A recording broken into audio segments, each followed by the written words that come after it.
The air in the citadel of Lumina hummed with tension.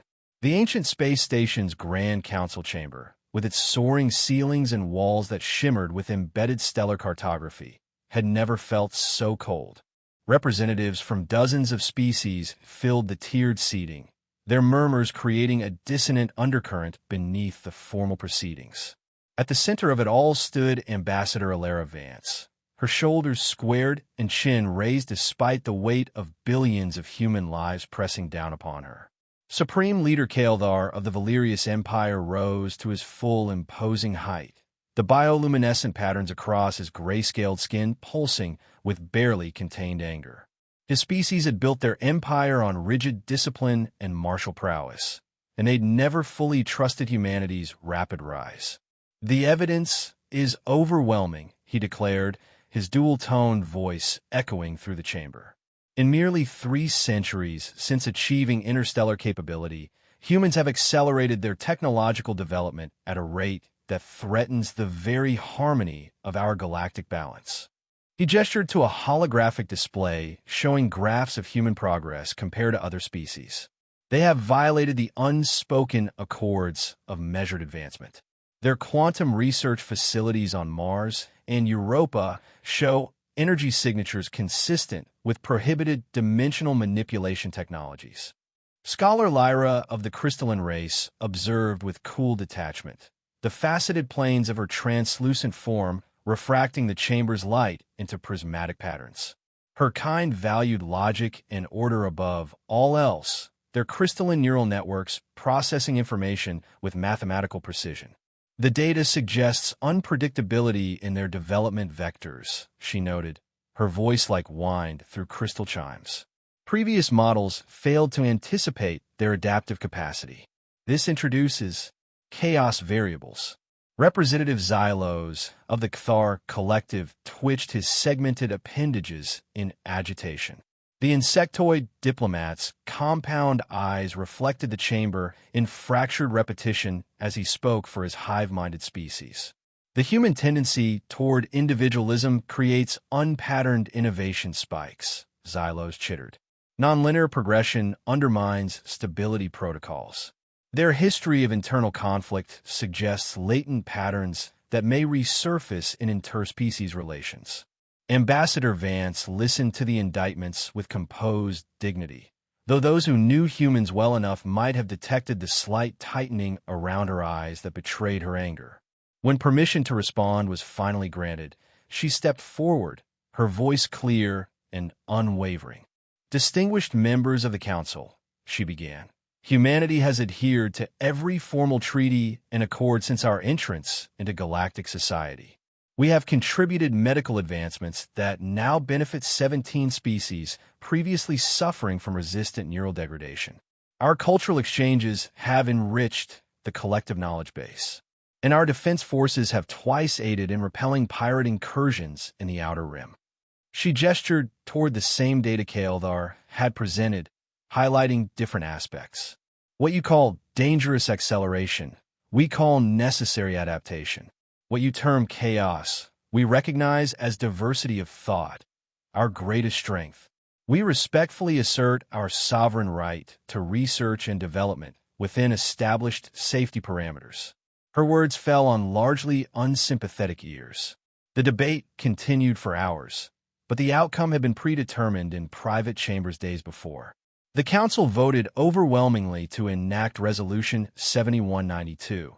The banishment of humanity from Council space, revocation of all trade and technology privileges, and the containment of the solar system within an energy control barrier. As the verdict was read, Ambassador Vance's expression remained carefully neutral. She bowed with flawless diplomatic form. "The Council has spoken," she acknowledged, her voice betraying nothing of her inner thoughts. "Humanity will comply with the containment protocols."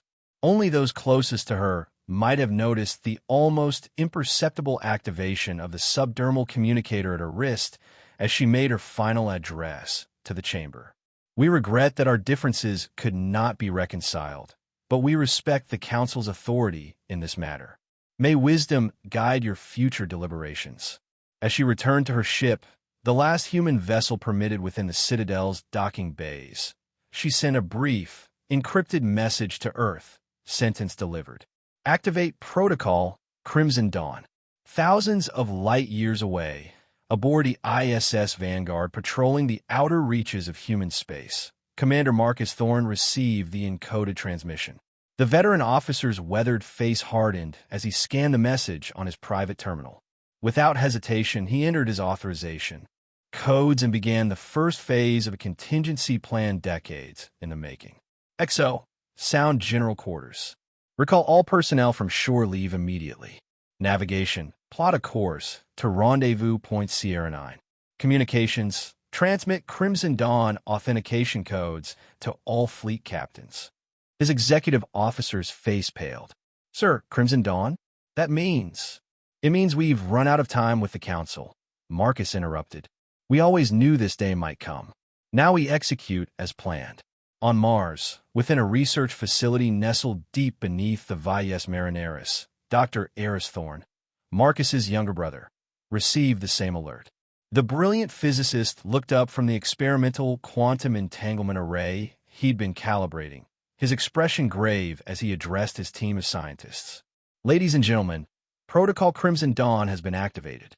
We have 72 hours to complete the final phase of Project Starseed. All non-essential research is suspended effective immediately. As his team scrambled into action, Eris gazed at the array of holographic displays showing the status of humanity's hidden colonies, settlements established in obscure nebulae and asteroid fields, shielded from conventional detection methods. Each represented years of covert effort, resources diverted through shell corporations and black budget programs. Each now became humanity's insurance policy against extinction. Back at the Citadel of Lumina, Kaeldar watched with satisfaction as the first elements of the energy control barrier began to materialize around the solar system. Specialized Council ships positioned themselves at strategic coordinates, generating interconnected fields that would eventually form an impenetrable energetic shell around humanity's home. The containment proceeds as planned, reported a Valerius officer. At current deployment rates, the barrier will be complete within 14 standard cycles. Excellent, Kaeldar nodded. Maintain surveillance on all human vessels. Ensure none attempt to breach the perimeter during construction. Nearby, Scholar Lyra studied the sensor readings with a troubled expression. Something about the humans' acquiescence felt wrong. Their historical patterns suggested they should be showing more resistance. Instead, their ships were withdrawing toward Earth in orderly fashion, offering no protest beyond formal diplomatic objections. As Ambassador Vance's ship departed the Citadel for the last time, she stood at the observation deck, watching the magnificent structure recede into the distance, a gleaming jewel set against the backdrop of galactic core stars. Her aide approached hesitantly. Ambassador, all Council dignitaries have withdrawn from the ship. We are cleared for transit to the solar system. Alara nodded, her gaze still fixed on the diminishing Citadel. Tell the captain he may proceed at his discretion. Yes, Ambassador. And what now? A faint smile touched Alara's lips. Now we adapt, as humanity has always done. She turned from the viewport, her expression hardening with resolve. The Council believes they've contained us. They've merely given us the freedom to prepare without their watchful eyes. This isn't an end. It's a beginning. Beyond the newly forming barrier, humanity consolidated its position within the solar system. The initial economic shock of severed trade routes caused widespread disruption, but the Earth Unified Command, a secret governmental body prepared for precisely this scenario, implemented pre-planned contingency measures. Resource extraction operations on asteroid belts intensified. Fusion energy production scaled up massively. Self-sufficiency became the new global mantra, uniting previously fractious nations under the necessity of survival. Within months, the panic had transformed into determined resilience. Meanwhile, Commander Marcus Thorne's Ghost Fleet conducted its critical mission under absolute stealth protocols. The most advanced ships in humanity's arsenal, equipped with experimental cloaking technology and quantum drives slipped through gaps in the still-forming energy control barrier, ferrying essential personnel and resources to the starseed colonies. Status report. Marcus demanded from the bridge of the Vanguard as they approached a particularly dense section of the barrier. Barrier density at 68% in this quadrant, sir, his science officer reported. We've identified a fluctuation pattern that should allow passage if we time our approach precisely. We'll have a 30-second window. Marcus nodded. Helm, prepare for high-acceleration transit on my mark.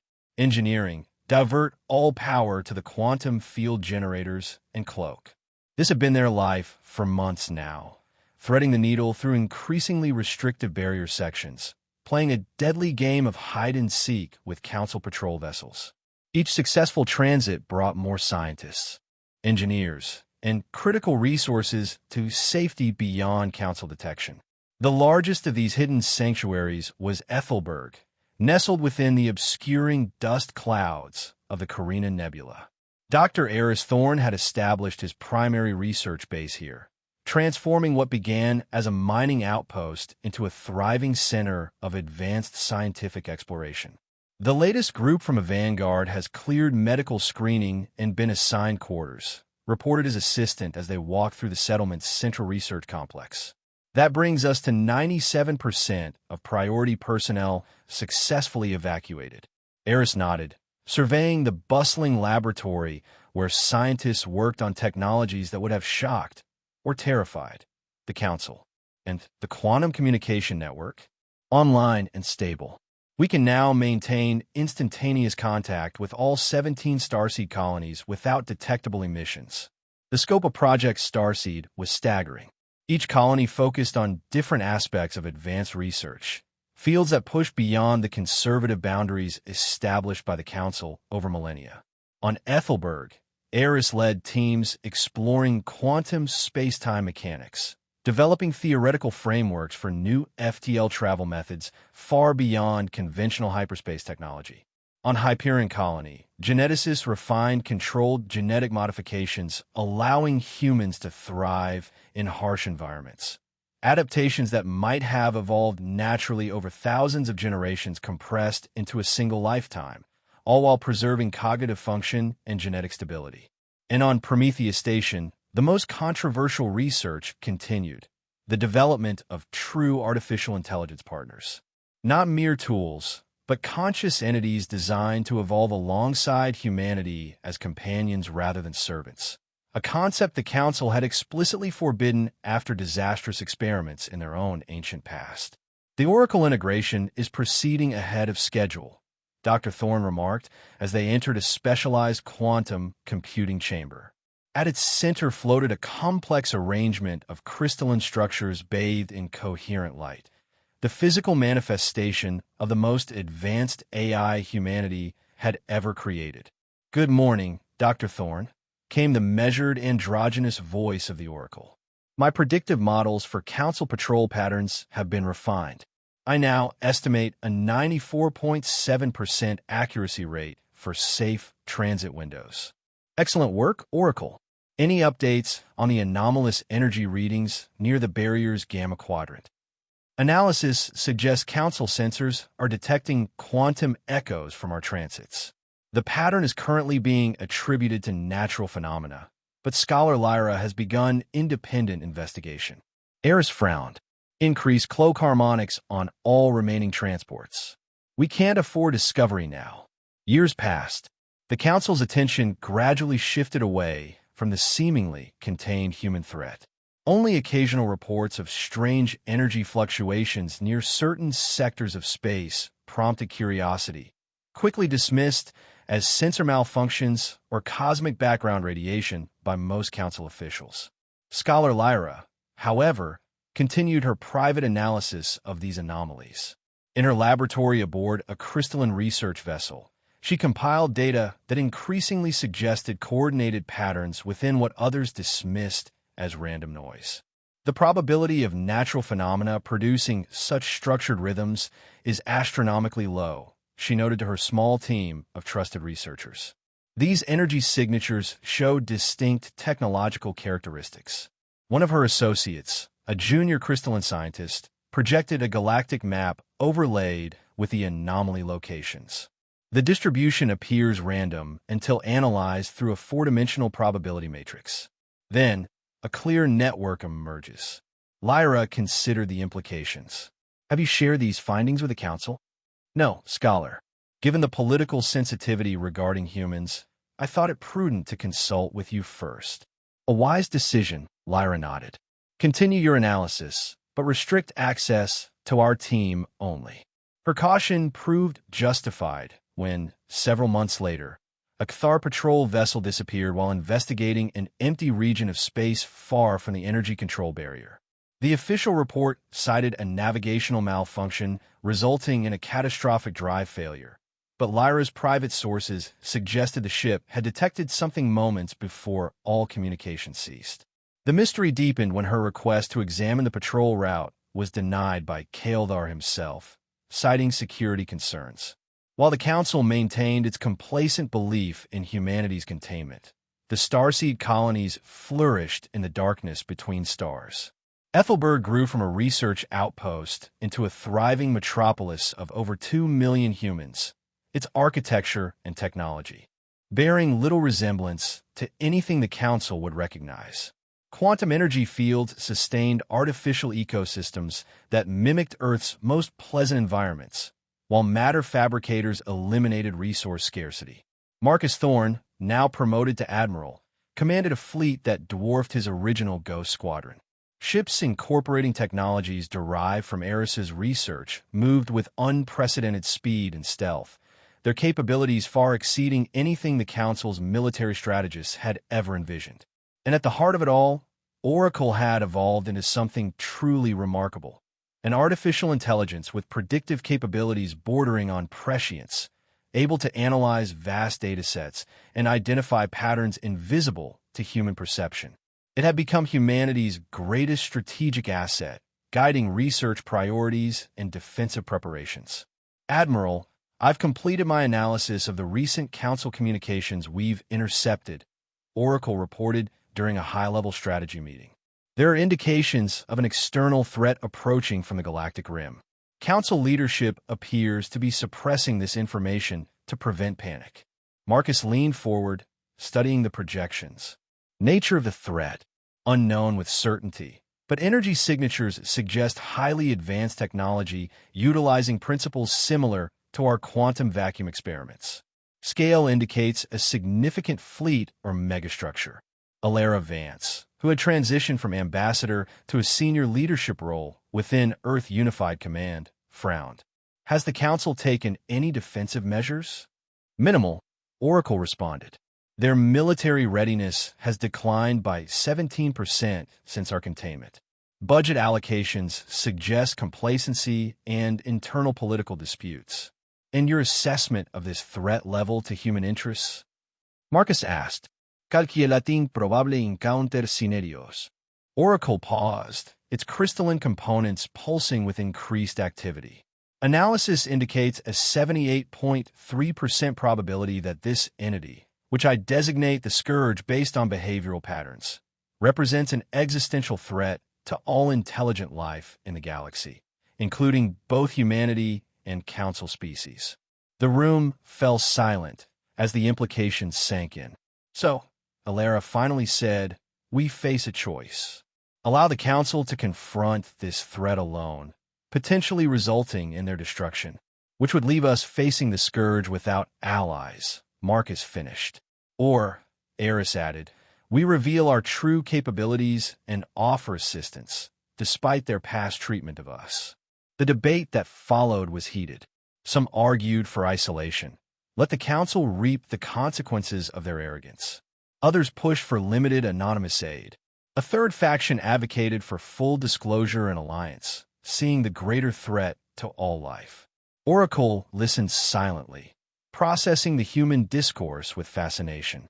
When asked for its recommendation, it responded with characteristic precision. The optimal strategic approach involves neither complete revelation nor complete abandonment. I suggest a measured response contingent upon the Scourge's initial impact and the Council's reaction. We should prepare for full intervention but wait for the moment of maximum strategic advantage. Months later, Oracle's predictions proved tragically accurate. Reports filtered through the quantum communication network of attacks on distant council outposts. The descriptions were consistent. Ships of bizarre, asymmetrical design appearing without warning, deploying weapons that bypassed conventional shields, and showing no interest in communication. The Citadel of Lumina convened an emergency session as reports of devastation multiplied. Kaeldar, still the dominant political force within the council despite Scholar Lyra's growing influence, struggled to maintain order as representatives argued over defensive responsibilities and resource allocation. The Valerius Defense Fleet will coordinate the primary response, he declared, but we require commitment from all major council species to contribute ships and resources. The resulting pledges fell far short of requirements. Centuries of peace had eroded military readiness, while political infighting had weakened central authority. Each species now looked primarily to its own world's defense rather than collective security. Scholar Lyra studied the technical data from encounters with the Scourge with growing alarm. Their technology exploits quantum field principles we abandoned research on millennia ago due to perceived instabilities, she noted. Our conventional defenses are effectively useless. As the Scourge advanced deeper into council space, military defeats mounted. Evacuation orders were issued for dozens of worlds as defense perimeters collapsed. The Valerius fleet, once the pride of the galaxy, suffered catastrophic losses in a desperate attempt to halt the invasion at the Proxima Cluster. Kaeldar himself led the defense, his flagship barely escaping the debacle. Returning to the Citadel with severe injuries, he found the Council in disarray.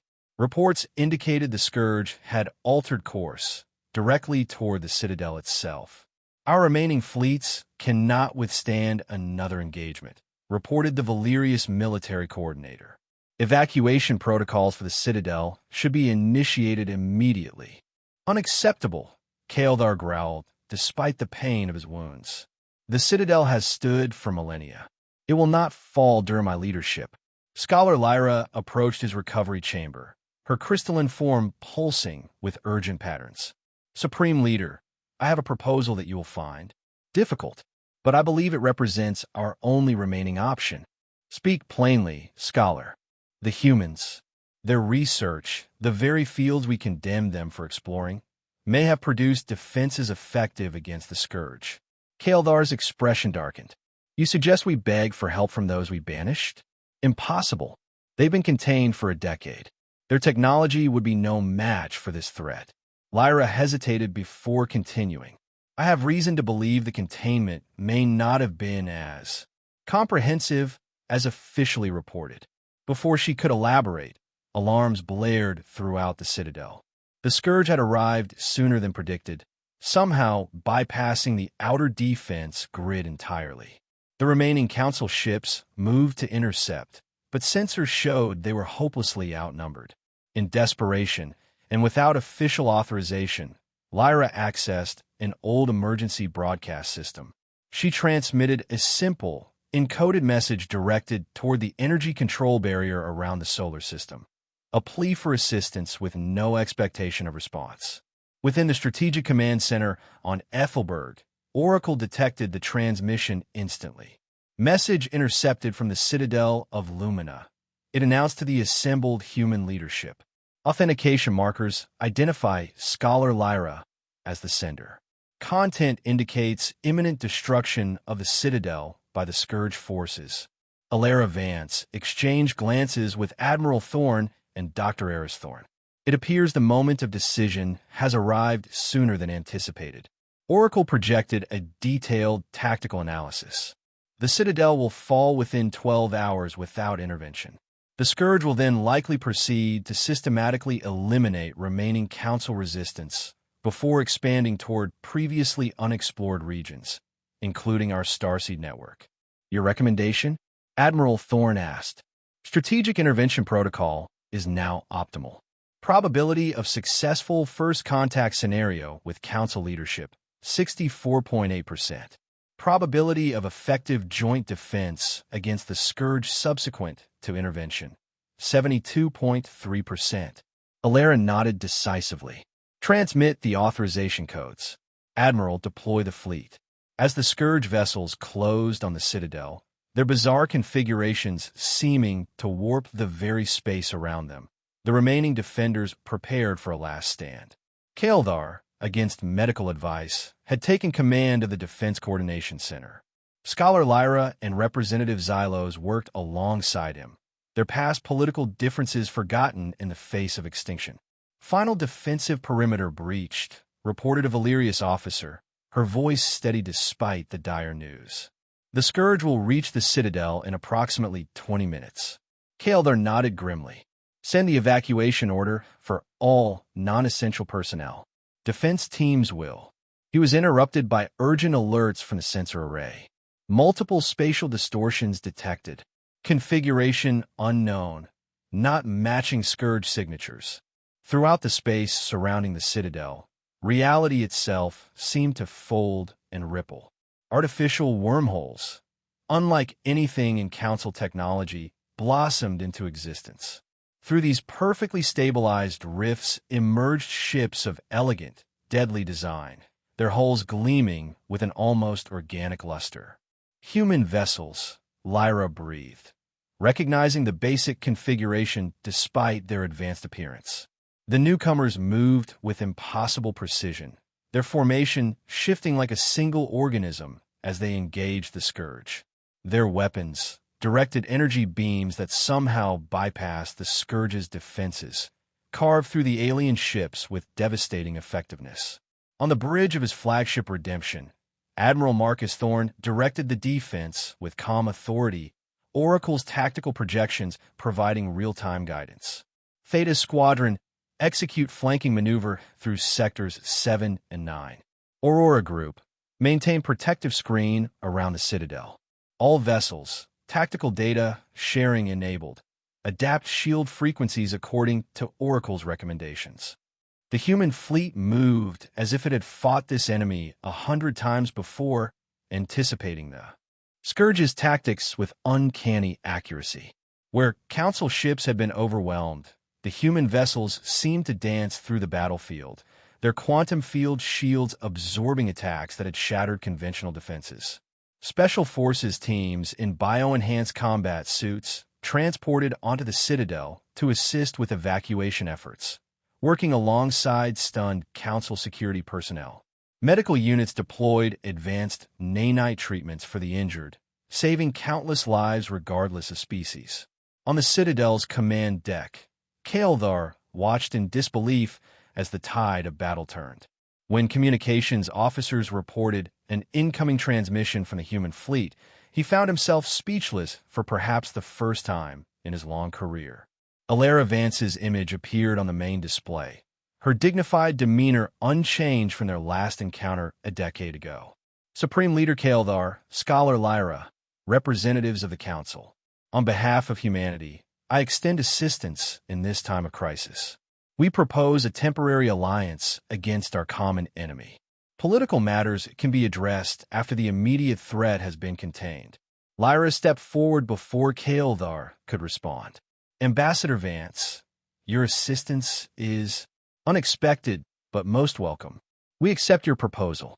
Kaeldar, pride warring with survival instinct, finally gave a curt nod. Coordinate your defensive operations with our remaining forces. We will collaborate. As the battle raged, Alara explained the basics of humanity's development since the containment, revealing the existence of the starseed colonies and the technologies they developed. She omitted specific locations and capabilities, but provided enough information to explain their apparent advancement. The Council's decision forced us to explore unconventional paths, she explained. When faced with isolation, we adapted, as humans always have. Project Starseed was our insurance against extinction, not a weapon of revenge.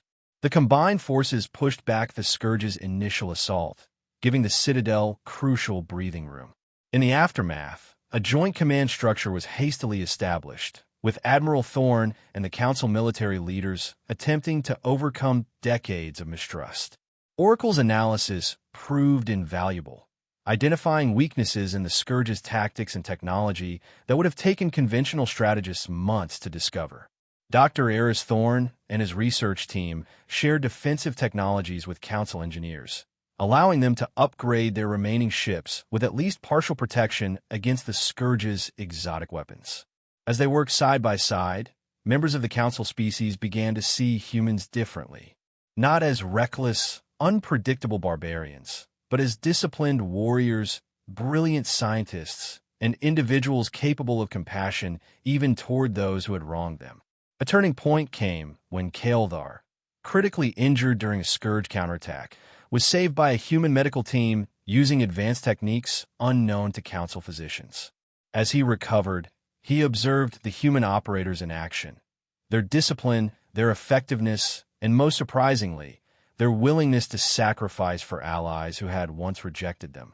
Why? He finally asked Alara during a strategy session. Why help us after what the Council did? She regarded him thoughtfully before answering. Because extinction is too high a price for pride, yours or ours. Because diversity of thought and life is worth preserving, even when we disagree. And because humans understand that survival sometimes requires cooperation with those who've wronged us. The war against the Scourge continued for months. While the immediate threat to the Citadel had been repelled, the invaders regrouped and continued their systematic attacks throughout Council space. Intelligence eventually revealed their nature. Ancient automated weapons systems created by a long-extinct civilization, programmed to eliminate any life forms achieving certain technological markers. The final offensive came after Oracle identified the location of the Scourge's central command structure, a massive artificial construct hidden in the void between galactic arms.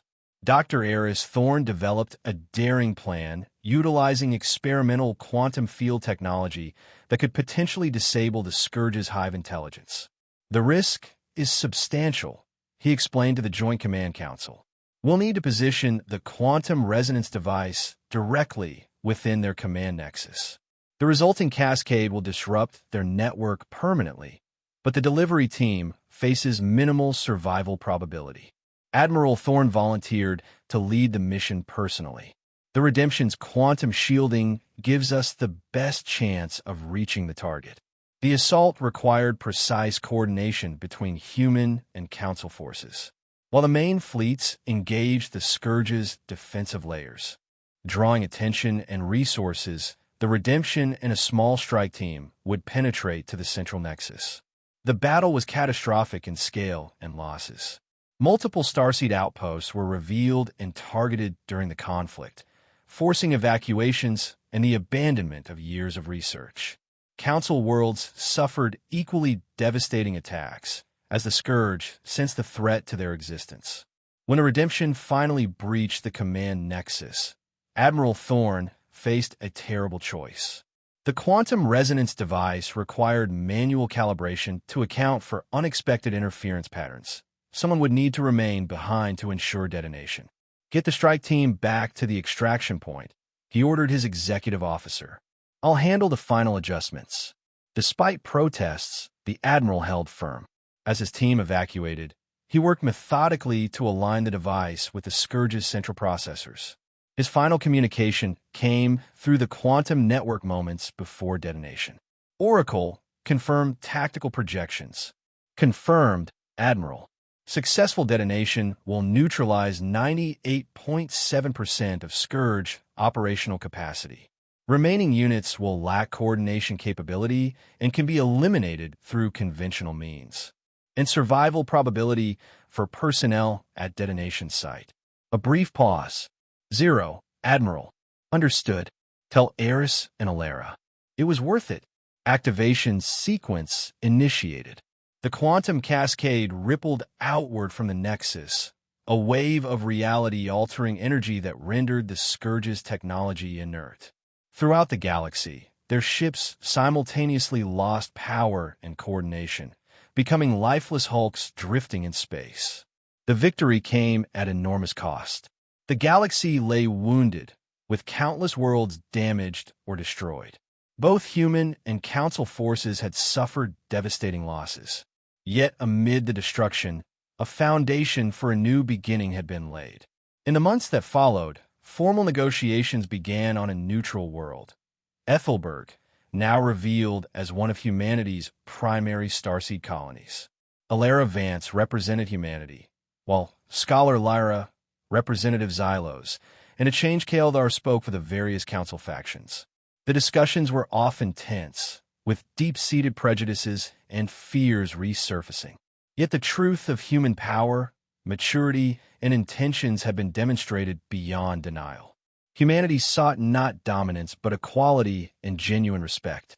The old council model has failed, Lyra stated bluntly during a pivotal session. Its structure promoted stagnation and hubris, leaving us vulnerable to threats we refuse to anticipate. And what would you propose instead? Challenged a representative from a conservative faction. Alara stepped forward. A new compact, the Galactic Concord, founded on principles of equal standing, mutual defense, and respect for evolutionary diversity. No species dictating development paths to others, but all agreeing to share knowledge of potential threats. The energy control barrier around the solar system was dismantled in a formal ceremony, transformed from a symbol of containment into an orbital memorial commemorating those lost in the war. The starseed colonies gradually integrated into common space, bringing innovations and perspectives that invigorated interstellar culture. Humanity shared selected technologies for the common good while maintaining autonomy in research and development. Decades later, the galaxy entered an unprecedented era of peace and discovery. The Galactic Concord, headquartered in a new station constructed at the former site of the Citadel, had grown to include species previously marginalized under the old council. Admiral Marcus Thorne was memorialized throughout human and Concord space, his sacrifice credited with saving trillions of lives across multiple civilizations. Dr. Eris Thorne continued leading interspecies scientific initiatives, his work on quantum physics revolutionizing understanding of the universe's fundamental nature. Ambassador Alara Vance, now an elder stateswoman respected throughout the Concord, often reflected on the journey that had brought them to this point. During a commemorative gathering marking the 25th anniversary of the Concord's founding, she found herself in conversation with Kaeldar, who had undergone his own remarkable transformation from warlike leader to advocate for cooperative security. "It seems almost unimaginable now," he remarked, "the fear that drove us to contain your species." Alara smiled faintly. Fear often prevents us from seeing potential allies in those who are different. "The irony is not lost on me," Kaeldar admitted. "Had we not forced you into isolation, you might never have developed the very technologies that ultimately saved us all." "Perhaps the Council banned humanity," Alara replied, gazing out at the diverse gathering of species working together in harmony. "But it was already too late. Our destiny was never to be contained, nor to stand alone, but to become part of something greater, a community of minds reaching for the stars together." Beyond the observation window, new exploration vessels prepared for departure to uncharted regions, their crews composed of humans, crystallants, Valerians, Cthar, and a dozen other species. Each brought unique perspectives and capabilities to the mission, their differences becoming strengths when united in common purpose.